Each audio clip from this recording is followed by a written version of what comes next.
एक और एग्जाम्पल करते हैं। इस एग्जाम्पल में आप देखेंगे कि कई सारे कैपेसिटर्स का एक सर्किट दिया गया है। हमें पता करना है equivalent capacitance between points A and B. ठीक है, सारे कैपेसिटर्स जो है वो आइडेंटिकल है।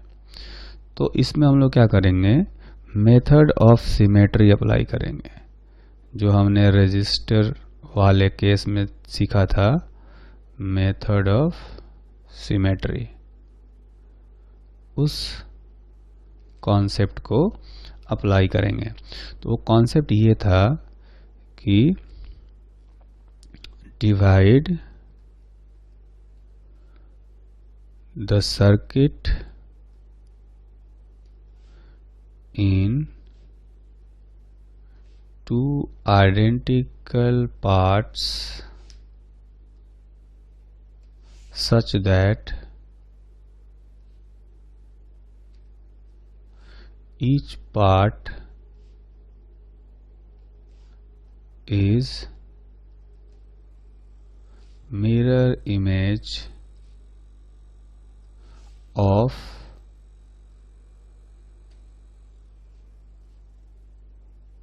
each other. Also, end points A and B should be mirror image of each other. All the points on line of symmetry have equal potentials. ये चीज हमने करंट में सीखा था, उसको हम लोग दोबारा अप्लाई कर रहे हैं, है ना। तो अब क्या करना है कि सर्किट को दो पार्ट में डिवाइड करना है। तो हम लाइन ऑफ सिमेट्री अगर ऐसे ड्रॉ करें, ऐसे ड्रॉ करते हैं, ये लाइन ऑफ सिमेट्री बनाते हैं, तो सर्किट दो इक्वल पार्ट में डिवाइड हो जाएगा। और जो लाइन ऑफ सिमेट्री है, अगर इसको मिरर मान लिया जाए ऐसे, तो इस लेफ्ट वाले पार्ट का इमेज हो जाएगा राइट वाला पार्ट, फिर साथ में पॉइंट ए का मिरर इमेज बी होना चाहिए, बी का मिरर इमेज ए होना चाहिए। वो हो रहा है ना। तो इसलिए लाइन ऑफ सिमेट्री अपना सही है। तो लाइन ऑफ सिमेट्री पर जितने भी पॉइंट्स हैं उनका पोटेंशियल इक्वल होगा। तो इस पॉइंट का पोटेंशियल, फिर इसका और इसका, तीनों का इक्वल है। तो जो बीच वाले दो कैपेसिटर हैं, ये कैपेसिटर और ये कैपेसिटर, इन पर कोई चार्ज स्टोर नहीं होगा। और इसलिए हम लोग अब इस सर्किट का इक्विवेलेंट सर्किट बनाएंगे तो कुछ ऐसा दिखेगा कि ये जो तीन पॉइंट्स हैं, इनको हम लोग अलग नंबर दे देते हैं। मान लेते हैं ये नंबर है डी, ठीक है। तो ये जो पॉइंट है इसको नंबर डी देंगे, तो बीच वाले का भी डी होगा, इसका भी डी होगा, और यहाँ पर डी हो गया, ठीक। तो ए और डी के बीच में यहाँ पर देखेंगे कि दो कैपेसिटर है ना। उनका इक्विवेलेंट चूंकि दोनों सीरीज में है तो C/2 हो जाएगा, ठीक है। तो यहाँ पर C/2 आ गया। फिर ये दो कैपेसिटर हैं, ये भी ए और डी के बीच में होंगे, इनका भी इक्विवेलेंट कैपेसिटेंस C/2 होगा। फिर वैसे ही दो यहाँ भी हैं, इनका भी इक्विवेलेंट कैपेसिटेंस C/2 हो जाएगा। उसी तरह से जैसे लेफ्ट हाफ में किया, वैसे ही राइट हाफ में ये C/2, ये भी C/2 और ये भी C/2, तीनों पैरेलल में होंगे, है ना। तो यहाँ पर हम लोग तीन कैपेसिटर्स लगाएंगे C/2 कैपेसिटेंस के, ठीक। तो अब जो है A और B के बीच में देखेंगे, ये तीनों पैरेलल में हो गए, तो तीनों को जोड़ना पड़ेगा, तो इन तीनों को जोड़ेंगे तो आएगा 3c/2। वैसे ही D और B के बीच में भी आ जाएंगे 3c/2। फिर A और B के बीच में ये दोनों कैपेसिटर्स चूँकि सीरीज में हो गए तो इनका इक्विवेलेंट हो जाएगा 3c/4। 3c/4 कैसे? 3c/2 into 3c/2 divide by 3c/2 plus 3c/2, ये हो जाएगा 3c/4, है ना। तो A और B के बीच में जो इक्विवेलेंट आया वो आ गया 3c/4। अब हम लोग एक इनफाइनाइट सीरीज वाला क्वेश्चन करते हैं। रजिस्टर के केस में हमने इनफाइनाइट सीरीज वाले 2 क्वेश्चन किए थे। अभी जो है हम लोग सिर्फ एक क्वेश्चन करेंगे। और एक क्वेश्चन ये है कि जैसे अपने पास 2 पॉइंट्स हो, एक पॉइंट A है और एक पॉइंट B है, इनके बीच में इनफाइनाइट कैपेसिटर्स इस तरह से जुड़े गए हैं। सबका कैपेसिटेंस जो है C है। तो हमें पता करना है कि A और B के बीच में इक्विवेलेंट कैपेसिटेंस कितना होगा। Find equivalent capacitance across A and B। ठीक है, तो हमने ऐसा किया था पिछली बार कि देखा था कि कौन कौन सा सेगमेंट जो है वो बार बार रिपीट हो रहा है ना। देखेंगे कि ऐसा सेगमेंट बार बार रिपीट हो रहा है। ठीक है, अगर ये ऐसा सेगमेंट बार बार रिपीट हो रहा है तो इनमें से अगर एक छोड़ देंगे तो क्या इक्विवेलेंट कैपेसिटेंस में कोई फर्क पड़ेगा? नहीं पड़ना चाहिए। इनफाइनाइट सेगमेंट में से एक सेगमेंट कम कर देंगे तो कोई फर्क नहीं पड़ेगा। और इसलिए हम ऐसा करेंगे कि एक पॉइंट ये है, मान लेते हैं ये है पॉइंट D और ये है पॉइंट E। ठीक है, तो A और B के बीच में इक्विवेलेंट उतना ही आना चाहिए जितना कि D और E के बीच में आना चाहिए। ठीक है, क्योंकि सिर्फ एक सेगमेंट का फर्क है D, E में और AB में। तो ऐसा करेंगे कि A और B जो 2 पॉइंट्स हैं अपने A और B, है ना, इनके बीच में ये कैपेसिटेंस हम लोग इसी तरह से जोड़ते हैं। एक कैपेसिटेंस ये हो गया, दूसरा ये हो गया, और जो पॉइंट D और E है इनके बीच में एक C इक्विवेलेंट जोड़ देते हैं। ठीक है, ये पॉइंट हो गया अपना D और ये हो गया पॉइंट E। तो D और E के बीच में, यानी D और E के आगे इधर सारे मिला करके C इक्विवेलेंट हो जाएगा। और फिर एक कैपेसिटर ये है C और एक कैपेसिटर ये है C। ठीक है, अब जो भी बचे हैं A और B के बीच में इक्विवेलेंट निकालेंगे तो वो सारा भी C इक्विवेलेंट के इक्वल आना चाहिए। ठीक है, तो आप देखेंगे कि यहाँ पर ये C इक्विवेलेंट और ये C दोनों पैरेलल में है, तो इनका इक्विवेलेंट हो जाएगा C इक्विवेलेंट प्लस C। फिर ये दोनों और ये सीरीज में है, तो अगर हमें CAB के बीच में निकालना हो इक्विवेलेंट, C इक्विवेलेंट, तो इसको हम लोग कैसे निकालेंगे? एक तो लिखेंगे C equivalent plus C into C divided by C equivalent plus C, है ना। मतलब कि ये दोनों पैरेलल में हो गए, इनका इक्विवेलेंट हो गया ये और ये। ठीक है, और बाकी ये और ये सीरीज में है, तो जैसे कहते हैं C1 C2 by C1 plus C2, वो वाला फॉर्मूला हमने अप्लाई किया। तो अब ये जो इक्वेशन आया है यहाँ पर, इसको सिंप्लीफाई करते हैं, है ना। तो इसको सिंप्लीफाई करने से जो टर्म आएंगे वो कुछ इस प्रकार के आएंगे। ये आएगा C equivalent square plus 2C into C equivalent is equal to C equivalent into C plus C square, है ना। तो C equivalent square plus C into C equivalent minus C square is equal to 0। तो एक quadratic equation बना। इसको जब हम लोग सोल्व करेंगे तो आएगा यहाँ पर minus C plus minus under root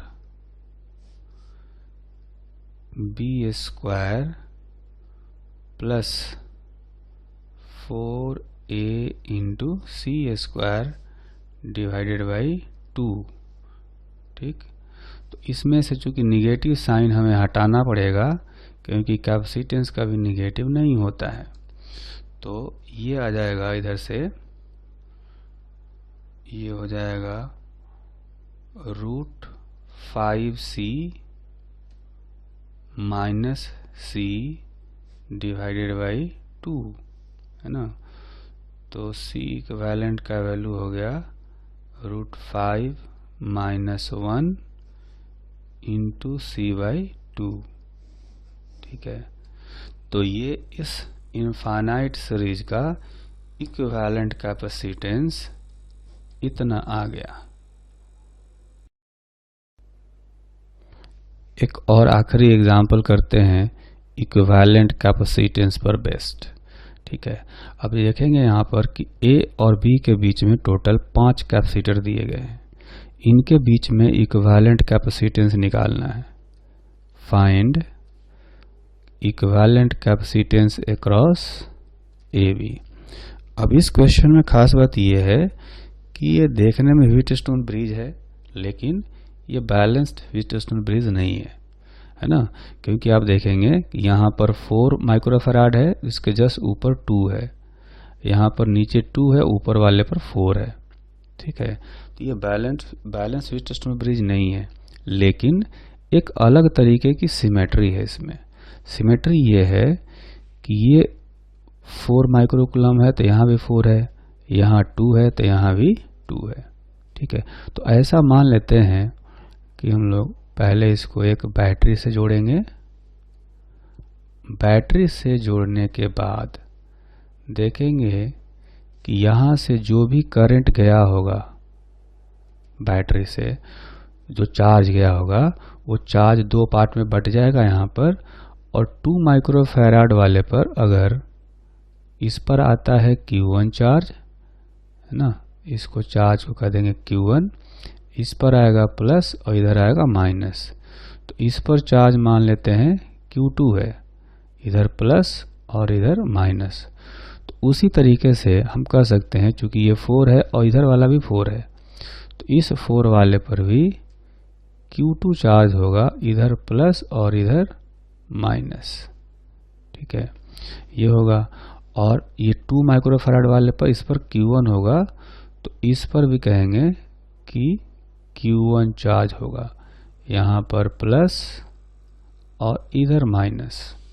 ठीक, अब अगर इधर से Q1 गया है, इधर से Q2 गया है, ठीक है, तो इसका कैपेसिटेंस ज़्यादा है, इसलिए Q2 भी ज़्यादा होगा, है ना। तो इधर से जो चार्ज जाएगा, इस पर जो बीच वाला 5th वाला जो कैपेसिटर है 4 माइक्रोफैराड का, इस पर चार्ज होना चाहिए Q2 माइनस Q1, प्लस इधर और माइनस इधर, है ना, ऐसा होना चाहिए। तो हम लोग क्या करेंगे कि इस सर्किट में किरचॉफ्स का लूप लॉ लगाएंगे। तो उसके लिए हमें पॉइंट्स लेने पड़ेंगे। तो पॉइंट्स हम लोग ऐसा ले लेते हैं, जैसे ये तो हो गया अपना पॉइंट A और ये हो गया पॉइंट B। ठीक, अब पॉइंट लेंगे यहाँ पर P, Q, R, S और T। एक पॉइंट है, ये मान लेते हैं पॉइंट D है। ठीक है, तो हम लोग ऐसा कर सकते हैं कि इस लूप में 2 बार घूमते हैं। ठीक है ना, तो ये भी पॉइंट ले लेते हैं, कुछ हो गया E और F, ठीक। तो in loop E A R Q B F E, ये क्लोज लूप में घूमेंगे, है ना। तो शुरू करते हैं, मान लेते हैं यहाँ का पोटेंशियल है 0, तो पॉइंट R तक पोटेंशियल 0 ही होगा, लेकिन R से आगे जाएंगे तो पोटेंशियल घटेगा, वो हो जाएगा Q2/4, ठीक। यहाँ से यहाँ तक सेम रहेगा, इसके आगे जाएंगे तो फिर से घटेगा और वो हो जाएगा Q1/2, Q1/2 हो गया। अब आगे पॉइंट P पर, तो पॉइंट P और F तक का पोटेंशियल सेम होगा, लेकिन F से E आएंगे तो पोटेंशियल बढ़ेगा बाय अमाउंट E, ठीक है। तो एक इक्वेशन तो यहाँ से आया, ठीक। अच्छा, अब दूसरा इक्वेशन हम लोग निकाल सकते हैं, यहाँ पर इसी लूप के अंदर घूमते हैं। जैसे मान लें ये जो लूप है, इस लूप में किरचॉफ लॉ लगाएंगे, तो in loop R A S T Q R, ठीक है। तो हम लोग S से शुरू करते हैं, S का पोटेंशियल है 0, S से T जाएंगे तो घटेगा, वो होगा -Q1/2, और फिर T से Q पर आएंगे यहाँ पर, तो इस बार बढ़ेगा, कितना से बढ़ेगा, Q2 - Q1/4। अब Q का आ गया, Q से R जाएंगे तो फिर से बढ़ेगा, तो प्लस Q2/4 = 0, है ना। तो ये आया। अब यहाँ से हम लोग E का वैल्यू निकाल सकते हैं, Q1 Q2 का वैल्यू निकाल करके उसमें रखेंगे, ठीक। तो इसको सोल्व करेंगे, ये आया अपना दूसरा इक्वेशन, ठीक है। तो इसको थोड़ा सा सिंप्लीफाई करें तो आप देखेंगे कि Q2/4 यहाँ पर है, Q2/4 यहाँ पर है, तो ये हो गया Q2/2 और -3Q1/4 = 0। तो Q2 = 3Q1/2 आ गया। तो एक रिलेशन आ गया Q2 और Q1 में। अब ये Q2 Q1 का वैल्यू अगर हम लोग पहले वाले इक्वेशन में डालें, इस इक्वेशन में, तो लिखा जा सकता है E = Q2/4 - Q1/2। तो Q2 की जगह पर रखेंगे 3Q1/8 हो जाएगा, माइनस Q1/2 = E। तो E का वैल्यू यहाँ से आया, टोटल आप सोल्व करेंगे तो ये हो जाएगा 8 LCM, तो 3 - 4 × Q1, है ना। ये आ गया यहाँ पर इक्वेशन। इसको थोड़ा सा हम लोग करेक्ट करेंगे, यहाँ पर देखेंगे कि ये E है, यहाँ माइनस माइनस दोनों है, तो E = प्लस में आएगा, यानी यहाँ पर ये साइन होगा प्लस में, तो यहाँ भी प्लस में करेंगे तो ये भी प्लस होगा, तो ये हो गया 7/8 × Q1, ठीक है। तो इस सर्किट में जो टोटल चार्ज गया होगा वो होगा Q1 + Q2, है ना। और Q2 का रिलेशन हमने निकाला है 3Q1/2, तो इसको कह सकते हैं Q1 + 3Q1/2, यानी कि 5Q1/2। टोटल चार्ज इतना गया होगा बैटरी से होके, ठीक। अब हम क्या करेंगे कि इनके बदले में एक इक्विवेलेंट सर्किट बनाएंगे। है ना। तो इक्विवेलेंट सर्किट में क्या होगा, इन सब के बदले में एक कैपेसिटेंस होगा C इक्विवेलेंट, और नीचे एक बैटरी है, और इसमें टोटल चार्ज इतना ही जाना चाहिए जितना कि यहाँ से गया था, यानी कि 5Q1/2, और ये बैटरी है E। ठीक, तो आप देख सकते हैं कि यहाँ पर जो चार्ज होगा 5Q1/2 charge equal to C equivalent into E होता है ना। तो in equivalent circuit charge 5Q1/2 is equal to C equivalent into E।